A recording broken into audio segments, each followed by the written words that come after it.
halkani waa magaalada Minneapolis ee gobolka Minnesota sida aad gadaasheeda ka aragtaanna waxaa ka socda ciyaaraha kubadda cagta ee Soomaalida Minnesota hase yeeshee barnaamijka halkan aan maanta idinku hayahay waxa uu ku saabsan yahay laba wiil oo dhalinyaro ah oo Soomaaliyeed oo ku soo caan baxay filimkii aad maqasheen ee Men in the Arena kaasi oo ka hadlayay laba wiil oo Soomaaliyeed oo ka tirsanaa xulkii qaranka ee Soomaaliya sidoo kalena u soo kala ciyaaray kooxihii kubadda cagta ee magaalada Muqdisho ee Elman FC iyo waliba kooxda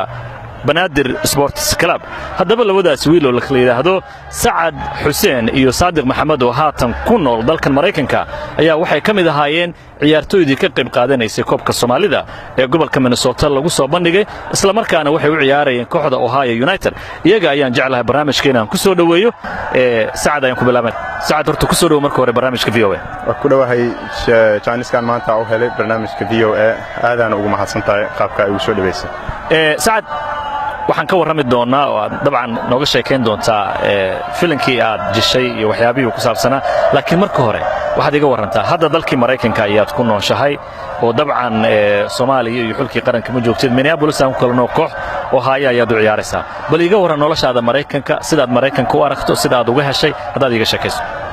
wallaahi nolosha Mareykanka horta nolol aad u fiican waay markaa fahantid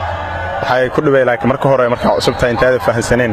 laakiin mar hadaa la qabsatid waxa waaye nolol aad u fiican waay oo qofka markuu imaadan u bagaay mar walba dhahay noloshan inaan ku soo koro ama mar hore inaan imaado ku fiicnaa dhahay nolol fiican waay marka adigu waxaan rajaynayaa hadda muddo sanad iyo xoog ayaad joogtaa Soomaa si fiican ha sanad iyo 4 bil ama la joogaa waa tahay Sadiq isagu waxa uu joogaa 3 sano ku dhawaad sida aan dareemayo bal Sadiq adigu maadaama aad ka soo horeysay Saad bal iga waran noloshii Mareykanka ma la qabsatay hadda Mareykan ma isu malaynaysaa mas'uuli Soomaaliga u yahay والله horta ma asanta horta Janiska maanta nasiisay idaacada VOA wadan marka imaatid waxa waaye iyo wadankaagi horeeto mar walba isku mid ma ahan waxyaabo cusub ayaa la kulmaysaa laakiin nolol cusub ayaa galaysaa anaga horta dad ciyaartooy markaan nahayna oo hore u safri jirnay waxyaabo faham fiican ayaa ka haysanay dalalka kale oo wax yar oo experience ayaa nagu jiray marka challenge yaal badan iska jiray waqti yar kadibna adiga dad family iyo waxyaabo badan nagu soo dhaweeyeen meeshan oo zaid noo caawiyay oo dhaqankii iyo wax walba in la qabsano noo fududeeyay marka hadda waxa dareemayaa in macnaha dadkii hore u deganaan jiray wadanka inay waxba ka bedelneen sidoo waxaan ogahay adigu waxaad dalka Mareykanka ku timid kooxda FC Dallas inaad tijaabo u marto isla markaasina haday ka helaan aad ka mid noqoto ciyaartooydooda haddana waxaan la socdaa inaad koox jaamacadeed oo gobolka Missouri aad u ciyaarto maxaa ku dhacay aragtidii iyo rajadii ahayd kooxda FC Dallas inaad u ciyaarto والله horta qof Soomaali marka tahay oo hadana ka soo ciyaartay horyaalka Soomaaliya ama East Africa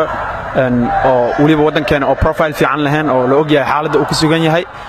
ka soo ciyaartay aad ay u dhib badan tahay in macnaha next level aad u gudubtid because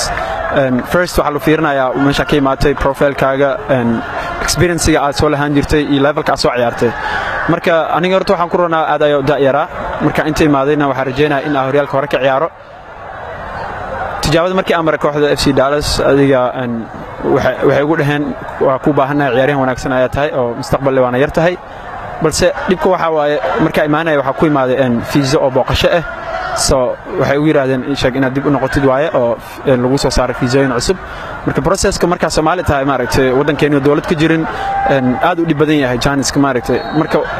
waxyaabo badan oo waxa jira challenge yaal ah anigana markii wixii la haboonaa markaas maaragtay ayaan sameeyay sida marka still hadda wali Janiska uu furan yahay oo next level oo gudbi kara haddaan u soo noqono filimka la idinku bartay Man in the Arena nimankii garoonka dhex joogay dadweynaha aan wali ka warhayn ama aan maqlin haddii aad u sheegto maxay ahayd aragtidii ka dambeysay inaad filimkaas ka qayb qaadato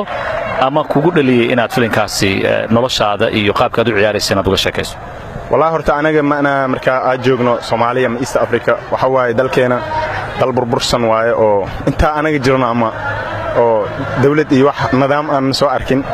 that's why aan ugu hadlimay inaan profile-keena in nolosheena qaabka ku soo kornay inaan ma arkin anaga dad oo dawlad oo nadiif ah iyo dad isku duuban oo ma ina adi wax rule oo ma ina oo saxan ma soo arkin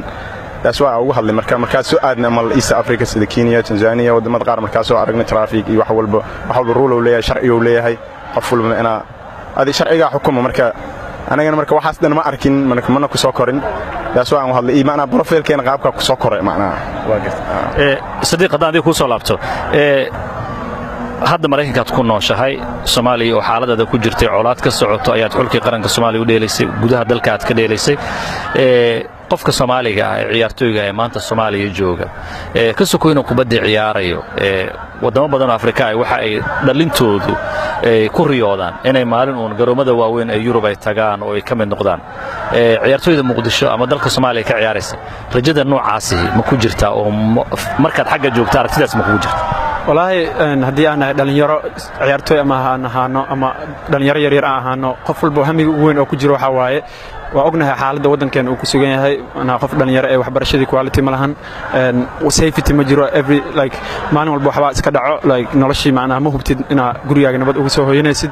مركا the only thing أنا جمعت ما ويل إنه أهان سبورتي جواي معنا الشقوين مجرو وحبر شدي كواليتي مجرتو واحد كلي اسكو ما ويلين كرنا مارتي أو مساعدين كرسبورتي جوا marka anina khariyoyinka dhalinyarada hadda ee haystaan wax aan kaga duwanaa malahan xilligaas riyadeedii waxa ahayd inaan mar maaragtay kubadaan maaragtay ciyaaraay hamiye ugu jirto inaan next level mar ilaahay inuu jaanis ii furo oo maaragtay wadamada kale ka ciyaar ama experience kala helo waa gartay markaad u ciyaaraysay kooxda FC Leopards ee dalka Kenya sidee ku suura gashay inaad kooxda ka mid noqoto wallahi aan horta ani waxa soo ciyaaray qaranka Soomaaliya horyaalka Soomaaliya ayaan ka soo ciyaaray dib ayaa waxa uu soo laabtay marka horyaalka marka soo ciyaaray qaranka ayaa raacay qaranka kadibna waxa ku soo laabtay Kenya marka ku soo laabtay ayaa waxa tijaabo maray kooxda FC Leopard marka week ayaa tijaabo u joogay kooxda oo laba ciyaar friendly ayaa la ciyaaray macalinka markaas joogo oo Belgium u dhashay ayaa macnaha qaabka uu ciyaar ka helay sida ayaana macnaha ugu saxiixay kooxda waxaan u ciyaaray hal sano kadibna halkan ayaa ka soo aaday waa gartay Saacid aan soo noqonay dabcan waa soo gabagabeynayna barnaamijka Saacid marka laga hadlayo ciyaaraha Soomaaliya iyo meeshii aad ka ciyaari jirtay iyo sida hadda noloshu ay tahay filim laga sameeyay dad fara badan oo caalamka ku nool oo Soomaali ay daawadeen idaan Soomaali ahaynba maxaad isleedahay filimka aad sameyseen uu ka bedeli karaa ciyaartooyga ama ciyaartooyda Soomaaliyeed meel ka soo joogaan wallahi ana waxa aaminsanahay wax badan inuu ka bedeli karo dadka fiirsaday dadkii hore dadkii naga waaweynaa iyo dadka hadda dhalinyarta hadda soo baxaysay xitaa ha joogaan Mareykanka xitaa ama joogaan wadankeena inuu wax weyn ka bedeli karo because of waxa jiro qof walba nolol uu soo koraa mala oo qof waxa waaye noloshiisa waa iska fiican tahay qof noloshiisa iska raadhaxaad waa qof walba nolol qaab uu soo koraa marka ani waxa aaminsanahay inuu wax badan ka bedeli karo haday arkaan oo ay tusaale u noqon doonto qof walba oo adigoo kale tusaale ahaan waxa degan magaalada Afgooye sidoo kale Muqdishona waad ciyaarad u aadi jirtay nolosha noocaasa adeegeeda iyo dhibkeeda sidee dalkina colaadey ka jirto sidee u adkaysan jirtay inaad sidaa yeesho wallahi waa adkaysan jirmay waxa uu adkaysan jirmay marka hore horta waxa jeclaay